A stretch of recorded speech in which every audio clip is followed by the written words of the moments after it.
Good morning सर्वांना. तर परत एकदा स्वागत आहे तुमचं माझ्या छोट्याशा ब्लॉगमध्ये. आता बरेच झाले 2 ते 3 दिवस झाले मी व्हिडिओ शूट केलेला नव्हता. म्हटलं चला आज एक छोटा व्हिडिओ टाकूया. आणि काय आहे की कामामुळे होतच नाही आहे. प्रयत्न करते. व्हिडिओ तर मी म्हणजे काढलेले आहे, फक्त ते एडिट करायचे राहिलेले, त्यामुळे लेट झालं. तर इथे सकाळचे 7 वाजलेले आहे आणि रूमची आवराआवर चालू आहे. आणि इथे कपडे वगैरे एक्स्ट्रा होते ते धुवायला टाकले.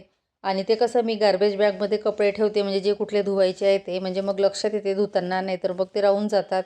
त्यानंतर टेबलवर पेपर वगैरे पडले, ते सगळं आवरून घेतलं. आणि रात्री काय झालं की तिथलं सरसोच्या तेलाची बॉटल होती, तर ती सांडली, तर ते पुसण्यामध्ये माझा वेळ गेला. त्यानंतर इथे जिऱ्याचं पाणी केलं आणि ते घेत होती. मध्ये रोज घ्यायची मी आणि 8 दिवस झाले बंद केलं होतं. त्याच्यामुळे मग परत ॲसिडिटीचा त्रास वाढला.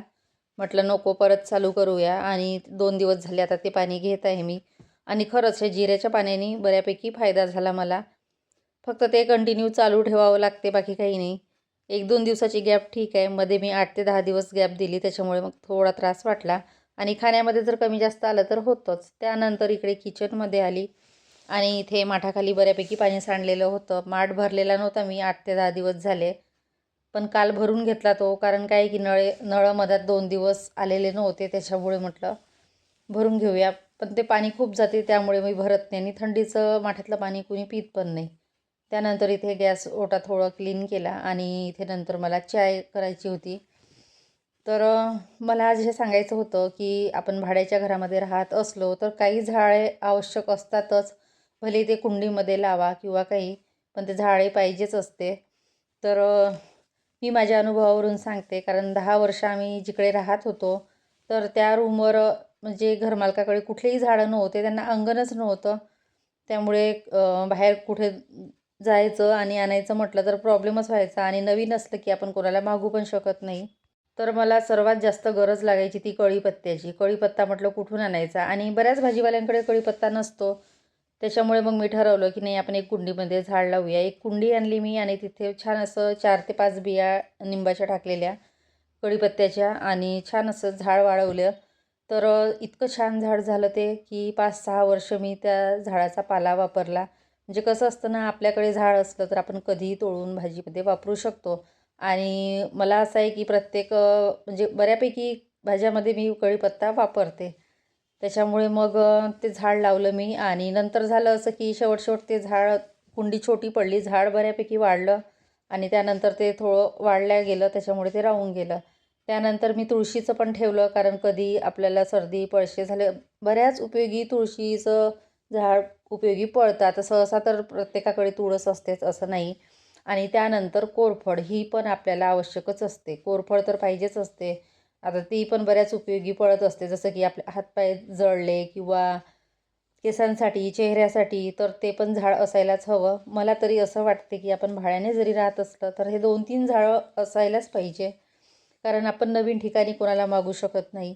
आणि प्रत्येकाचं असं नाही की कोणी पटकन ओळखी करतो तर कोणी नाही करत, असंही होत असते. आता प्रत्येकाचा स्वभाव वेगळा असतो. त्यामुळे मी तर फारसं कोणाला कधी मागितलं नाही. आणि ठीक आहे, फुलं वगैरे लागले तर आपण विकत आणू शकतो पूजेसाठी. पण ही झाडे पाहिजेच असते आपल्या घरामध्ये.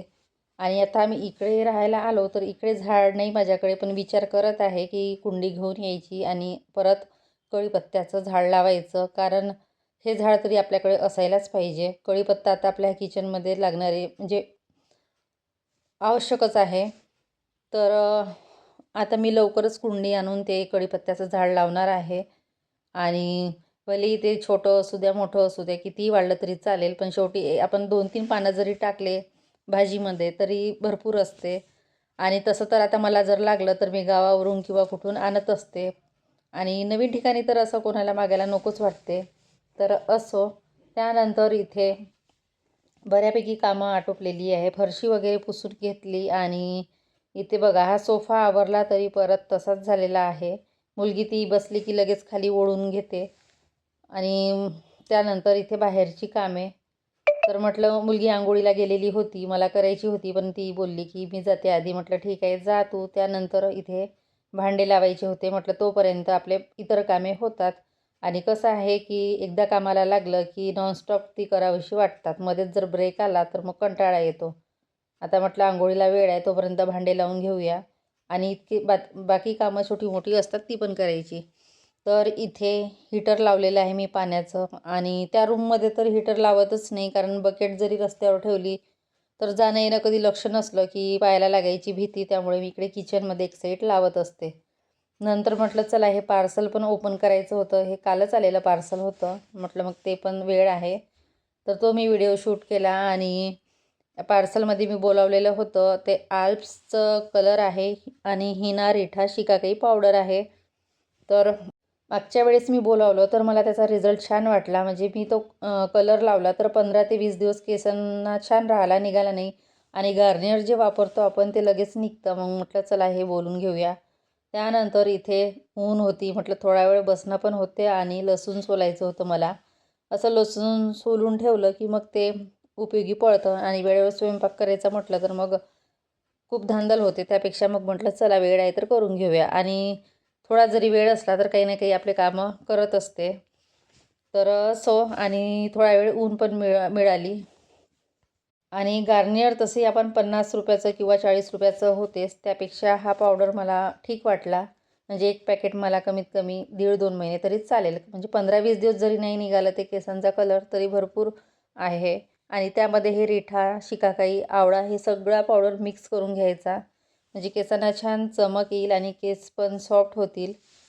तर अशा उद्देशाने मी ते 2 पॅकेट बोलावले. त्यानंतर इथे दुपारच्या स्वयंपाकाची तयारी. तर दुपारच्या स्वयंपाकामध्ये काळ्या वाटाण्याची उसळ, भात आणि चपाती. त्याआधी म्हटलं हळद काढून घेऊया. आणि हळद मी प्लॅस्टिकच्या डब्यात काढत नाही, कारण प्लॅस्टिकचा डबा मग तो पिवळसर पडतो आणि घासल्यानंतर इतकं निघत नाही, म्हणून स्टीलचाच वापरते. स्टीलचा इतका म्हणजे लवकर निघतो त्याचा पिवळसरपणा. तर ती हळद काढून घेतली आणि उरलेली या डब्यामध्ये. त्यानंतर कणिक भिजवायला घेतली. एकीकडे कुकर होत आहे तोपर्यंत म्हटलं कणिक भिजवून घेऊया. आणि खरं सांगू का, मला चपाती करण्यापेक्षा भाकरी करायला खूप आवडतात. आणि चपाती करायचा काय कुणास ठाऊक नकोच वाटते, पण कराव्याच लागतात त्या. तर असो. आणि त्यानंतर इथे वाटण करायचं होतं वाटाण्याच्या भाजीसाठी. तर यामध्ये मी अर्धा कांदा घेतला, 2 ते 3 हिरव्या मिरच्या, लसूण, अद्रक, कोथिंबीर आणि जिरं आणि सुकं खोबरा कीस असं त्याचं वाटण करणार आहे. आणि ही काळ्या वाटाण्याची भाजी खूप छान होते खायला. तर इकडे लाईट गेली मध्येच, तर ते राहिलं मिक्सरमध्ये बारीक करायचं. तोपर्यंत म्हटलं चला चपात्या करून घेऊया, तोपर्यंत लाईट येईलच. तर इकडे चपात्या करायला घेतल्या, काही जास्त करायच्या नव्हत्या, 5 ते 6. आणि लाईट तर बऱ्याच वेळची गेलेली आहे, लवकर आली तर ठीक, नाही तर मग ते वाटण तसंच राहील, म्हणजे होणार नाही बारीक. तर मला सिंपलच करावी लागेल भाजी. आणि कधी कधी आमच्याकडे लाईट गेली तर ती काही लवकर येत नाही, अर्धा 1 तास जातोच. तर त्यानंतर इथे चपात्या वगैरे केल्या आणि 2 चपात्याची कणिक मी ठेवून दिली, म्हटलं संध्याकाळी होतील. शिळ्या असल्या की मग त्या थंडीच्या दिवसामध्ये नको वाटतं खायला आणि गरम गरम बरं वाटतं. तर इथे 5 ते 6 केलेल्या आहे मी, त्यातील 1-2 राहतील शिल्लक असं वाटते. कारण काळ्या वाटाण्याची रस्स्याची भाजी असली तर माझी मुलगी चपाती खात नाही, भात आणि भाजीच खाते ती. आणि मूळ झालं तर खाते, असं सांगता येत नाही तिचं. म्हणून मग म्हटलं जाऊ द्या 5-6 कराव्या. त्यानंतर लाईट अजून काही आलेली नाही, नंतर लाईट आली आणि नंतर मी भाजी बनवली. तर इथे काळ्या वाटाण्याची भाजी, चपाती आणि भात. तर असा माझा आजचा छोटासा व्हिडिओ होता. आवडला असेल तर लाईक करा, शेअर करा, सबस्क्राईब करा. Bye bye.